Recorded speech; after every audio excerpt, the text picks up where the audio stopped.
वंदे मातरम। आप सभी का नेटवर्क 10 में स्वागत है। आज नेटवर्क 10 के इस खास कार्यक्रम सत्ता के टेम्परेचर में हम बात करेंगे उत्तराखंड की। जी हाँ, उत्तराखंड में आजकल बहुत सारी चीज़ों में जो सत्ता का टेम्परेचर है वो गर्म है, क्योंकि बहुत सारी लगातार घटनाएं भी हो रही हैं, बहुत सारी नई बातें भी हो रही हैं, बहुत सारे नए विकास के कार्य भी हो रहे हैं। और अगर हम बात करें देवाल और ऋषिकेश, उत्तराखंड के अलग अलग छोर हैं, दोनों क्षेत्र में लोग लंबे समय से आवागमन की सुविधा के लिए संघर्ष कर रहे हैं। कहीं ना कहीं पुल या सड़क के लिए इतना लंबा इंतजार नहीं कराना चाहिए था, लेकिन क्या करें, सुविधाएं जो लोगों को मिलनी चाहिए वो उपलब्ध नहीं हो पाती, और जब उपलब्ध होती है तो मन में खुशी भी रहती है। आखिर सरकार ने कदम उठाया, क्षेत्र और राज्यों को इसके कई फायदे मिले, तो कहीं ना कहीं विकास के कार्य होने चाहिए और उस पर जो राजनीतिक दल हैं उनमें भी एकमत रहना चाहिए, क्योंकि विकास उत्तराखंड के लिए बहुत जरूरी है। और उत्तराखंड में जिस तरह से संघर्ष देखने में आते हैं वो अपने आप में ये बताते हैं कि आज भी उत्तराखंड को कितने विकास की जरूरत है। इसी पर आज हम खास चर्चा करेंगे, खास मेहमान हमारे साथ रहेंगे। उससे पहले पेश है खास रिपोर्ट। उत्तराखंड में दो अलग अलग क्षेत्रों में लोगों ने आवागमन की सुविधा के लिए लंबा इंतजार किया। ऋषिकेश में पिछले 16 साल से जानकी सेतु पुल का लोग इंतजार कर रहे थे। दुनिया भर में चर्चित लक्ष्मण झूला पुल के बंद हो जाने के बाद राम झूला पुल पर काफी बोझ पड़ रहा था। एक जनहित याचिका के आधार पर राम झूला पुल पर भी 2 पहिया वाहनों को प्रतिबंधित कर दिया गया था। अब ये राज्य अपना 21वां स्थापना दिवस मनाने जा रहा है, तो इस पुल के बनने की सौगात लोगों को मिलने जा रही है। जल्द ही इस पुल पर आवाजाही भी शुरू हो जाएगी। 345 मीटर लंबे पुल का न केवल आगमन के लिहाज से महत्व है, बल्कि व्यापार और पर्यटन के लिहाज से भी महत्व है। जानकी पुल भी ऐतिहासिक और दर्शनीय होगा। इससे खासकर स्वर्गाश्रम में पर्यटकों की गतिविधियां बढ़ेंगी। वहीं कुंभ मेला और सावन में कांवड़ मेले में भी इस पुल से लोगों की भीड़ भाड़ को नियंत्रित करने में मदद मिलेगी।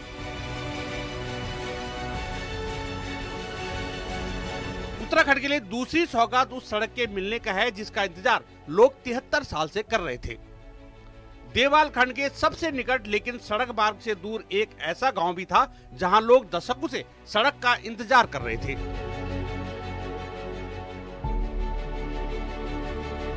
आखिर गांव के लोगों के चेहरे में खुशी दिखी है।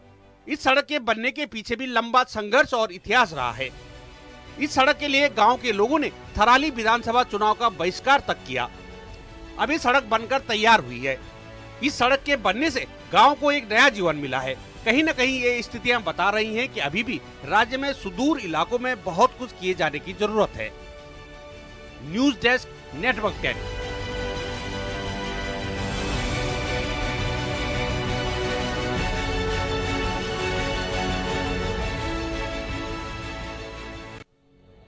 और इसी पर हमारे साथ दोनों खास मेहमान जुड़ चुके हैं। हमारे साथ विनय गोयल जी हैं, प्रवक्ता हैं भाजपा के, और हमारे साथ डॉक्टर राजे नेगी हैं जो समाज सेवी हैं। डॉक्टर राजे नेगी, मैं आप ही के पास आना चाहूँगा, क्योंकि बहुत सारी चीज़ें आप देखते आ रहे हैं। लगातार विकास की जब बात होती है तो बहुत वादे बहुत होते हैं, और लगातार यही उत्तराखंड देखता आ रहा था। लेकिन इस बार जरूर कुछ चीज़ें सुकून देने वाली हैं, और ऐसी चीज़ें सामने आई हैं कुछ तो, कोई 74 साल बाद, कोई 16 साल बाद, कोई 20 साल बाद, कोई 24 साल बाद, चाहे वो बांधों की बात हो, चाहे वो सड़कों की बात हो, और चाहे वो पुल की बात हो। और आज भी बहुत सारे पुल की हम कहेंगे राह देख रहे हैं ग्रामीण, क्योंकि उत्तराखंड में बहुत सारी अभी भी ऐसी जगह हैं जहां पर विकास कार्य होने हैं।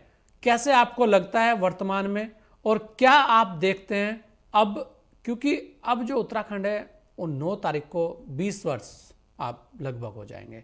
20 वर्षों के बाद जब बहुत सारी चीज़ें आती हैं और लगता है कि यार ये 20 वर्ष पहले होना चाहिए था, तो बड़ा अफसोस भी होता है, और खुशी केवल इतनी होती है कि चलिए देर से ही सही कोई चीज़ सामने तो आई। राजे नेगी जी,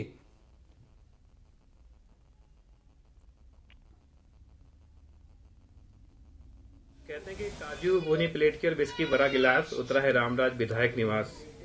कुछ ऐसी स्थिति में पिछले 20 वर्षों से हमारा राज्य चल रहा है। लेकिन मैं समझता हूँ एक ऐतिहासिक कार्य ये 9 नवंबर को शायद जानकी पुल जो सेतु है, जिसने की 3 पंचवर्षीय योजनाएं देख ली, वो अब बनकर बिल्कुल तैयार हो चुका है और उसकी आवाजाही 9 नवंबर को प्रारंभ होने जा रही है। बहुत एक मैं समझता हूँ कि ऐतिहासिक कार्य होने जा रहा है देवभूमि, खासतौर पर ऋषिकेश के लिए, क्योंकि राम झूला लक्ष्मण झूला के बाद अब जानकी सेतु भी जो है आवाजाही उसके आसान हो जाएगी। और टिहरी से डायरेक्ट पौड़ी के लिए जो एक कठिन राह थी, करीब बहुत हमें बैराज के रास्ते या फिर आगे काफी घूम के जाना पड़ता था, तो मैं समझता हूँ जो अब श्रद्धालु हैं जो नीलकंठ की यात्रा के लिए आते हैं या जो कुंभ मेले के लिए आते हैं उनके लिए, और साथ साथ जो सर्गाश्रम क्षेत्र पौड़ी का जो क्षेत्र है उसमें व्यापार की दृष्टि से देखा जाए तो एक बहुत बड़ा लाभ वहां की जनता को मिलने जा रहा है। जी नहीं, बिल्कुल लाभ तो मिलेगा ही। जब इस तरीके के कार्य होंगे तो लाभ तो जनता को ही मिलेगा। विनय गोयल जी, अगर हम बात करें, आप देखेंगे कि रामायण की बात होती है, जानकी का पुल है, और विनय गोयल जी 14 साल लगे अयोध्या को जानकी को देखने के लिए, लेकिन यहाँ तो पुल को ही 16 साल लगे। तो देखिए ये विडंबना शुरू से ही चलती आ रही है। अगर आप बात करें तो बहुत सारी चीज़ें, बहुत सारे तथ्य हैं विनय जी, लेकिन आपकी मुस्कुराहट ये बता रही है विनय जी कि कहीं ना कहीं खुशी है, आपको भी लग रहा है कि चलो कार्य शुरू तो हुए, और ऐसे ही कुछ खुशी का माहौल वहाँ लोगों में भी है।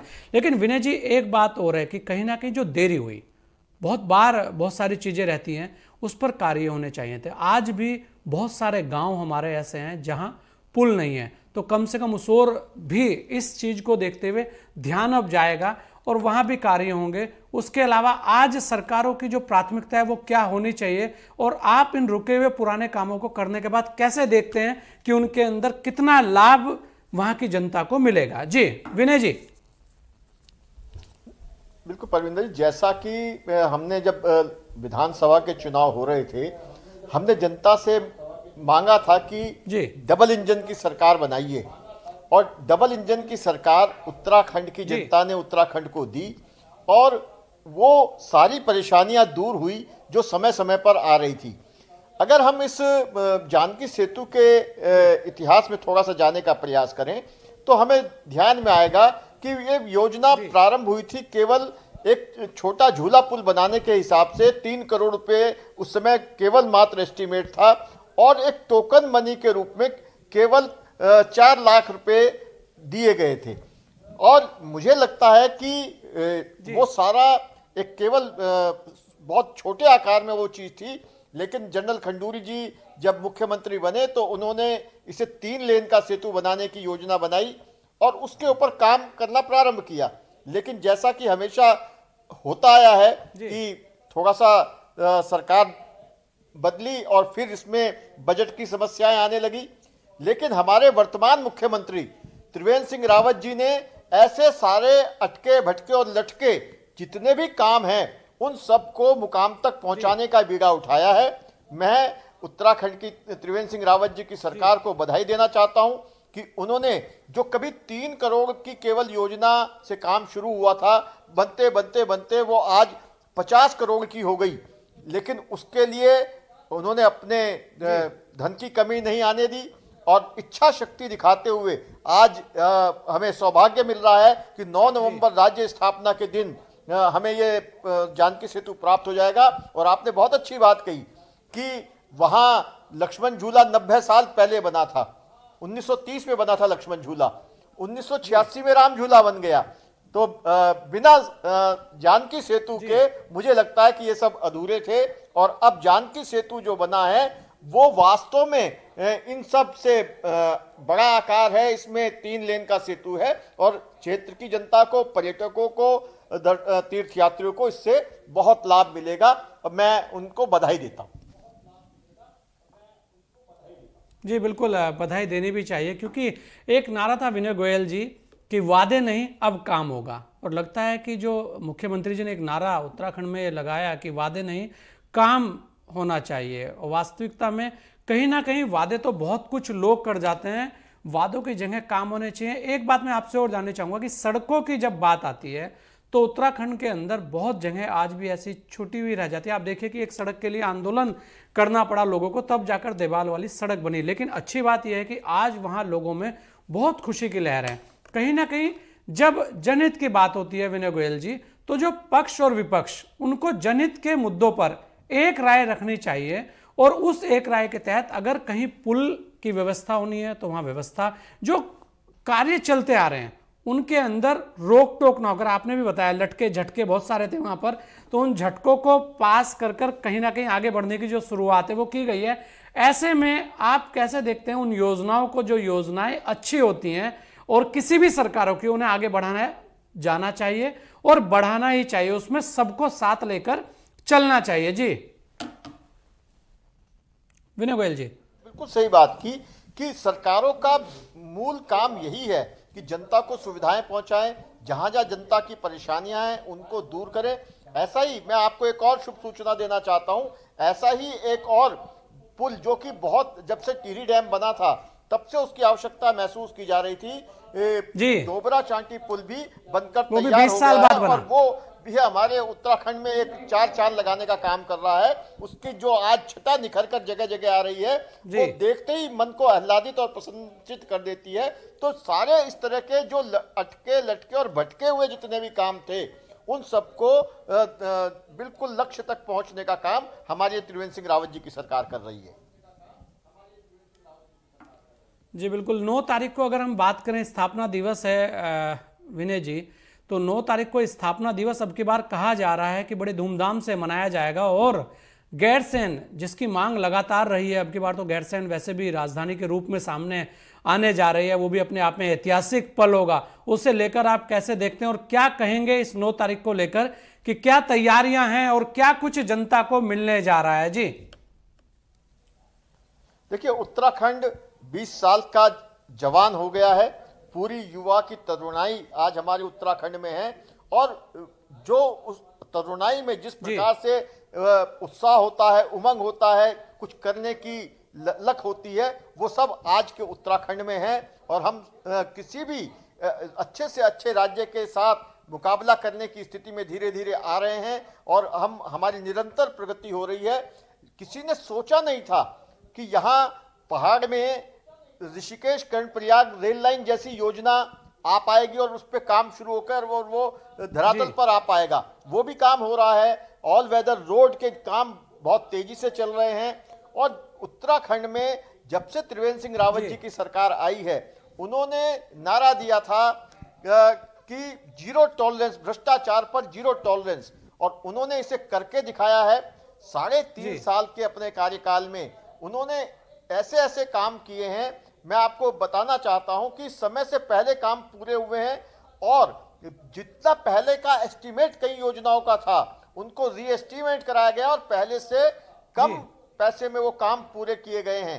तो मुझे लगता है कि ऐसे ही नेतृत्व की आज आवश्यकता है और उसके हिसाब से हमारे जो काम चल रहे हैं वो इस 20 वर्ष के उत्तराखंड को निश्चित रूप से सही, बिल्कुल, क्योंकि ये 20 वर्ष की आयु हम सभी जानते हैं कि एक ऐसी आयु होती है कि हमने जो डायरेक्शन पकड़ ली हम उस तरफ चल पड़ेंगे और आज हम बिल्कुल सही डायरेक्शन में हैं, अच्छे काम हम कर रहे हैं। लेकिन मैं आपसे ये कहना चाहूँगा कि पूरा देश और पूरी दुनिया चूंकि कोविड की महामारी को भी झेल रहा है, हम पूरे उमंग से, पूरे उत्साह के साथ अपना स्थापना दिवस मना रहे हैं, लेकिन जो कोविड की गाइडलाइंस हैं उनका भी हमने पालन करने की एक एक उत्तराखंड वासी ने शपथ ली है। उसको ध्यान में रखते हुए हम पूरे उमंग और उत्साह के साथ अपने कार्यक्रम करेंगे।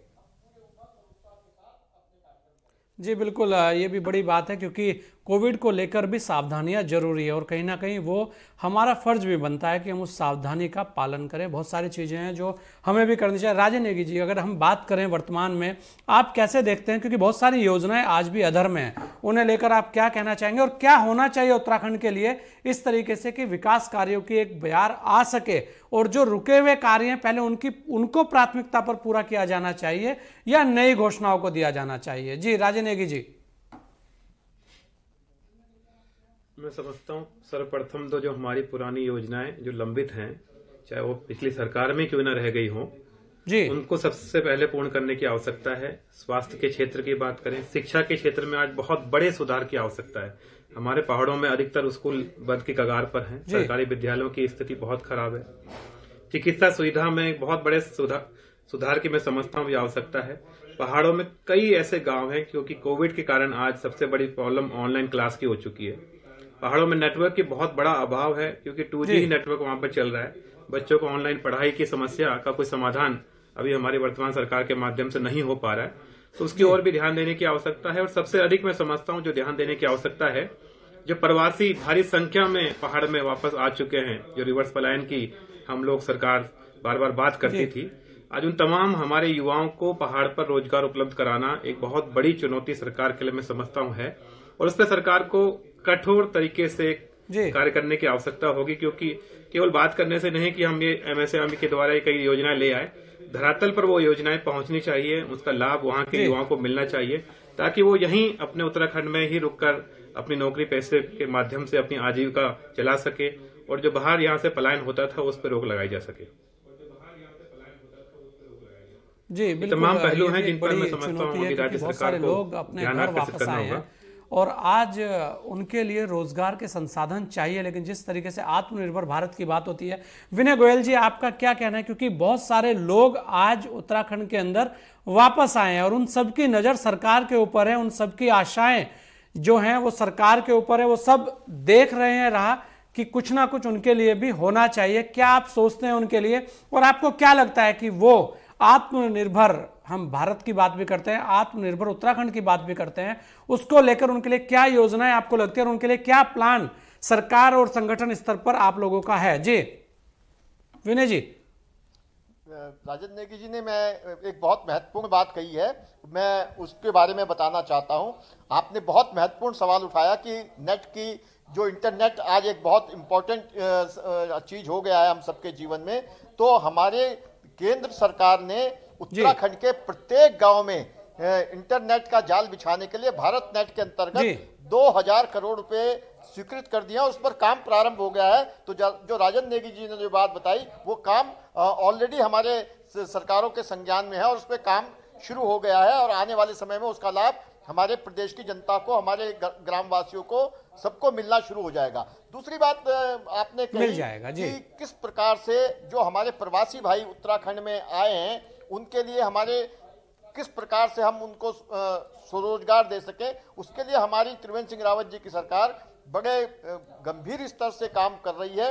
और मुख्यमंत्री स्वरोजगार योजना के अंतर्गत उन्हें काम करने के अवसर प्रदान किए जा रहे हैं, सब्सिडी भी उपलब्ध कराई जा रही है, बहुत कम ब्याज दर पर लोन भी उपलब्ध कराए जा रहे हैं। और इसके साथ साथ हमारे प्रदेश में इस समय सोलर स्वरोजगार योजना माननीय मुख्यमंत्री जी ने प्रारंभ की है, जिसमें 10,000 से अधिक सोलर प्रोजेक्ट ऐसे लगाने की योजना है, जो अब कई प्रोजेक्ट लग भी चुके हैं, उसके द्वारा भी वो अपने क्षेत्र में काम कर सकते हैं और उसमें रोजगार भी प्राप्त कर सकते हैं, देश और प्रदेश के विकास में अपना योगदान भी कर सकते हैं। इसी प्रकार से टूरिज्म की दृष्टि से हमारी सरकार ने ये व्यवस्था की है कि युवाओं के लिए मोटर बाइक टैक्सी हमने अलाउ की है, उसके लिए सरकार ने पैसा भी उपलब्ध करा रही है और उसमें भी ब्याज में सब्सिडी है और पूरी तरह की उसमें सहायता दी जा रही है। इसी प्रकार से कैंपा के माध्यम से वन रक्षकों के भर्ती की लगभग 10,000 लोगों को उसमें रोजगार देने की व्यवस्था की गई है। तो इसलिए बड़े पैमाने पर ये सारे काम हमारे प्रदेश में चल रहे हैं और आने वाले समय में चाहे वो हमारे प्रवासी भाई हों, चाहे वो स्थानीय निवासी भाई हों, हमने होम स्टे की योजना को बहुत अच्छी ढंग से चालू किया हुआ है, उसको बहुत श्रेय मिल रहा है, पूरे देश भर में एक तरह से वो बहुत लोकप्रिय हो रही है हमारे यहाँ की योजना। तो इस प्रकार से सर्वांगीण विकास हमारे प्रदेश का हो रहा है इस समय। जी बिल्कुल विनय जी, एक बहुत महत्वपूर्ण बात और की थी कि स्वास्थ्य सेवाओं को लेकर भी बहुत सारे सवाल उत्तराखंड में उठते रहे हैं। ऐसे में स्वास्थ्य सेवाओं को लेकर क्या योजनाएं आई हैं और क्या अभी चल रही हैं, उस पर भी हम जानना चाहेंगे आपसे। जी विनय जी। देखिए, बहुत अच्छा सवाल किविन जी आपने किया।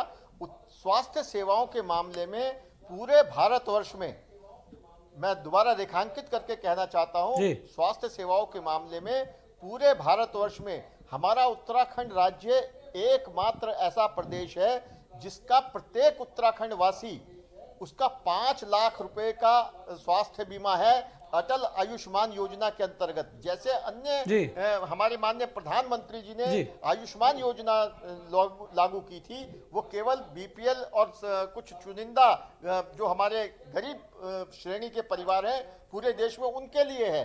लेकिन उत्तराखंड में अटल आयुष्मान योजना के नाम से ये योजना, इसका लाभार्थी मैं भी हो सकता हूं और कोई भी हो सकता है इसमें। तो सभी जो उत्तराखंड के वासी जो 22 लाख से अधिक परिवार हैं वो सब इसके अंदर आच्छादित हैं और उनको 5 लाख रुपए तक का स्वास्थ्य बीमा उपलब्ध है और ये केवल और केवल उत्तराखंड राज्य में है। जी बिल्कुल, ये बहुत अहम बात और बड़ी जानकारी विनय गोयल जी ने दी है। राजे नेगी जी, एक सवाल बड़ा महत्वपूर्ण है कि एक और स्वास्थ्य सेवाओं के लिए बात होती थी कि अस्पताल, मेडिकल कॉलेज, इसके लिए भी लगातार सवाल उठते थे, लेकिन हम देख रहे हैं कि पिथौरागढ़ मेडिकल कॉलेज, फिर उधम सिंह नगर मेडिकल कॉलेज, फिर उधम सिंह नगर के अंदर हल्द्वानी में ही अगर आप देखें तो वहाँ पर एक कैंसर हॉस्पिटल, उसके बाद हरिद्वार में मेडिकल कॉलेज और देहरादून के अंदर हर्रावाला में अस्पताल, ये सारी चीज़ें अभी आई हैं लगातार। तो डबल इंजन की सरकार से और क्या चाहिए? आखिर जो कार्य हैं उसके लिए कितने, हम ये कहेंगे कि कितनी बातें, जिस तरीके से विपक्ष ये कहता है कि कार्य नहीं हो रहे हैं, लेकिन अगर हम देखें इतने सारे मेडिकल कॉलेज और अस्पताल इस बीच आए हैं, उन्हें लेकर आप क्या कहना चाहिए और कैसे देखते हैं और कितने महत्वपूर्ण है ये सारी चीजें? जी राजे नेगी जी। मैं ध्यान माननीय गोयल जी के माध्यम से राज्य सरकार करना चाहता हूँ कि उत्तराखंड के अंदर जो 2 मेडिकल कॉलेज है, हल्द्वानी मेडिकल कॉलेज, उसमें एमबीबीएस की जो फीस है वो करीब 4 लाख से ऊपर है। और उत्तराखंड सरकारी फीस में एमबीबीएस की आज पूरे देश के अंदर सबसे महंगा कॉलेज है। तमिलनाडु में 4,000 है, कहीं 80,000 है, कहीं 40,000 है। लेकिन उत्तराखंड जो है, उत्तराखंड के जो सरकारी मेडिकल कॉलेज हैं, दून मेडिकल कॉलेज और हल्द्वानी मेडिकल कॉलेज, पूरे देश के अंदर सबसे महंगे सरकारी मेडिकल कॉलेज की फीस में आते हैं। मैं चाहूंगा सरकार इस पे भी ध्यान दे। तो मेडिकल कॉलेज खोल रहे हैं, बहुत अच्छी बात है, लेकिन उसमें जो डॉक्टर जो हमारे तैयार होने हैं उत्तराखंड के, उन जो गरीब परिवार का जो बच्चा है जो डॉक्टर बनने का इच्छुक है, जिसको श्रीनगर में सीट नहीं मिल पाएगी या जो अल्मोड़ा में नया मेडिकल कॉलेज खुल रहा है उसमें सीट नहीं मिल पाएगी, तो जाहिर सी बात है वो हल्द्वानी या दून मेडिकल कॉलेज से पढ़ाई करेगा सरकारी सीट पर। लेकिन जब 4.5 लाख रुपए फीस उसे भरनी होगी और 25 लाख रुपए में वो डॉक्टर तैयार होगा, तो आप समझ सकते हैं कि गरीब परिवार के लिए, एक मेधावी छात्र के लिए बहुत बड़ी चुनौती और एक बहुत बड़ी परेशानी है, क्योंकि कोरोना काल में तो वैसी आर्थिक स्थिति खराब हो चुकी है। ऐसे में वो परिवार का बच्चा और परिवार पर क्या, बिल्कुल फीस को लेकर भी बात होनी चाहिए। राजे नेगी जी, आपका सवाल बहुत ही उचित है, क्योंकि ये भी एक बड़ी बात है, लेकिन बात ये भी होनी चाहिए कि पिथौरागढ़ के अंदर भी एक बड़ा मेडिकल कॉलेज आ रहा है, उसे लेकर भी लोगों में उत्साह दिखना चाहिए, क्योंकि जब ज्यादा डॉक्टर्स यहाँ से जाएंगे तो कहीं ना कहीं जो पहाड़ों पर डॉक्टरों की समस्याएं हैं उसे लेकर बड़ा समाधान निकल सकता है। विनय गोयल जी, समय कम है और आपसे मैं अंतिम सवाल लूंगा। जो राजे नेगी जी ने कहा उस पर भी काम होना चाहिए, उसे लेकर आप क्या कहना चाहेंगे? और इतने सारे मेडिकल कॉलेज और अस्पतालों को आप किस तरह देखते हैं? क्या समय से ये पूरे हो जाएंगे? क्योंकि कार्य का समय से पूर्ण होना भी बहुत आवश्यक है। जिस तरीके से 14 साल, 20 साल, 16 साल की अवधियां उत्तराखंड में लगती है, ऐसा ना हो कि ये भी सब खाली हवाई रह जाएं, क्योंकि बहुत बड़ी योजनाएं और सीधे जनहित के ये कार्य हैं। जी विनय जी। कविन जी, बिल्कुल सही आपने प्रश्न किया, लेकिन जब से देश में नरेंद्र मोदी जी की सरकार आई है तब से कार्य संस्कृति में बदलाव आया है। अब काम समय से पहले पूरे होने लगे हैं और अच्छी गुणवत्ता के साथ पूरे होने लगे हैं, और यही उसी का अनुसरण हमारे प्रदेश के मुख्यमंत्री त्रिवेंद्र सिंह रावत जी भी कर रहे हैं। राजन जी ने जो एक बहुत और महत्वपूर्ण विषय की ओर अपना ध्यान आकर्षित किया है, मैं बिल्कुल उनकी बात से सहमत हूं, लेकिन मैं उनको एक बात याद भी दिलाना चाहता हूं कि त्रिवेंद्र सिंह रावत जी ने सबसे पहले इस विषय के लिए लड़ाई लड़ी थी, और हमारे प्रदेश में प्रारंभ में ये व्यवस्था की गई थी कि केवल 15,000 रुपये में हम अपने सरकारी कॉलेजेस में मेडिकल की पढ़ाई कराते थे, या हम सुविधा देते थे कि 15,000 रुपये में हम सालाना मेडिकल की पढ़ाई कराते थे, लेकिन साथ में शर्त ये थी कि उन्हें बॉन्ड भरना होता था कि वो प्रदेश की सेवा करेंगे। लेकिन विडंबना ये है, कष्ट की बात ये है कि लोगों ने वो 15,000 रुपये लेके पढ़ाई तो की, लेकिन उत्तराखंड की सेवा करने के नाम पर यहाँ से वो चले गए और सरकारी क्षेत्रों में जो हमारे जहाँ के लिए आवश्यकता थी वहाँ उन्होंने अपनी सेवाएं नहीं दी। आज मुकदमेबाजी करनी पड़ रही है क्यों उन्होंने बॉन्ड का उल्लंघन किया है। तो ये दोनों बातों का सामंजस्य बिठाने की आवश्यकता है। इसका कहीं ना कहीं सरकार विचार करती है और आगे आने वाले समय में उसमें कुछ ना कुछ विचार करके उसका निर्णय लिया जाएगा। जी बिल्कुल, निर्णय लिया जाएगा और निर्णय लेना भी चाहिए, लेकिन वहीं उन लोगों को भी देखना चाहिए जो सरकारी फीस लेकर बॉन्ड भरकर फिर मुकर जाते हैं। कहीं ना कहीं उनको भी सोचना चाहिए कि आखिर जब आप जिस प्रदेश के अंदर जिन्होंने आपको डॉक्टर बनने का मौका दिया, जिन्होंने आपके लिए सब कुछ किया, वहीं आप सेवा देने से कतराते हैं, तो कहीं ना कहीं जिम्मेदारी उनकी भी बनती है कि क्यों ऐसी स्थिति लेके आए कि जिससे इस तरीके से जो हम कहेंगे बहुत सारे लोगों का नुकसान हो। आप दोनों लोगों का बहुत बहुत धन्यवाद, आपने अपना कीमती समय हमें दिया। तो ये थे सत्ता के टेम्परेचर में विनय गोयल जी और राजे नेगी जी। ऋषिकेश के जानकी पुल और देवाल के सरकोट तक सड़क पहुंचना सुकून भरा कदम है, लेकिन आगे भी देखना होगा कि कहीं ना कहीं इस तरीके के कार्य लगातार होते रहें। जहां पुल नहीं है वहां पुल बने और जहां सड़कें नहीं है वहां सड़कें बने। धन की कमी आड़े नहीं आनी चाहिए और सियासत तो कम से कम विकास कार्यों पर नहीं होनी चाहिए। आज सत्ता के टेम्परेचर में इतना ही, दीजिए मुझे इजाजत। जय हिंद।